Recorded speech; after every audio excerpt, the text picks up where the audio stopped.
Racism and white supremacy is not a bipartisan issue. It's an American issue, and one which we must all come to terms with.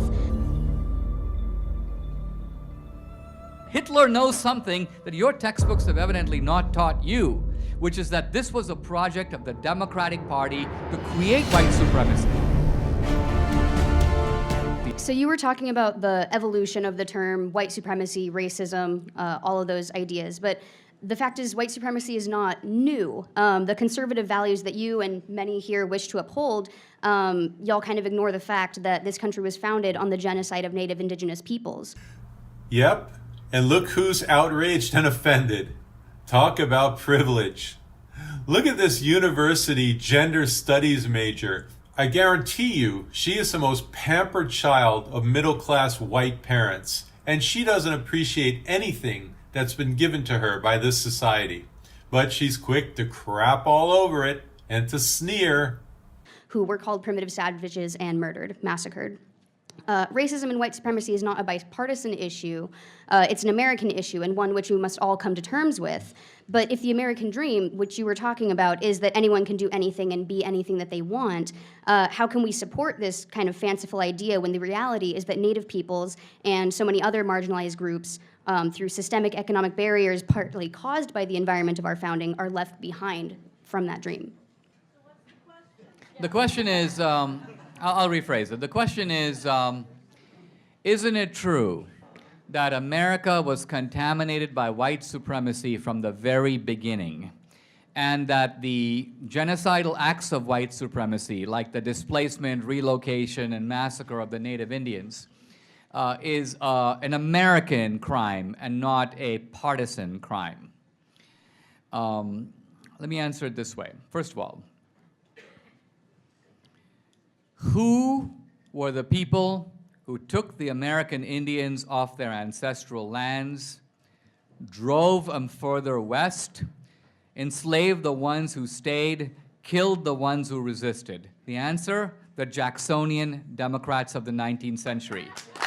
They did it. Funny how the Democratic Party is so good at hiding their culpability and labeling the Republicans as the Nazis.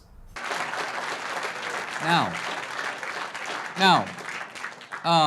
what is the proof of this? This is very interesting. The proof of this, weirdly enough, is Hitler himself.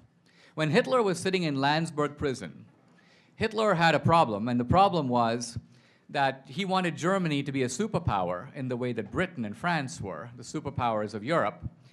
And Hitler was thinking, we have to do this through colonialism, because that's how the British and the French became powerful. The British run India, they run half of Africa, the French have colonies all over the world.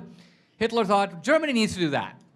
But he realized, but there's nothing left to take. All the real estate on the planet has been sort of occupied. So how can Germany become a great power? And then Hitler realized, Andrew Jackson figured out how to do that in the United States. His formula was really simple. Drive the Indians off their land, kill the ones who resist, enslave the ones who remained.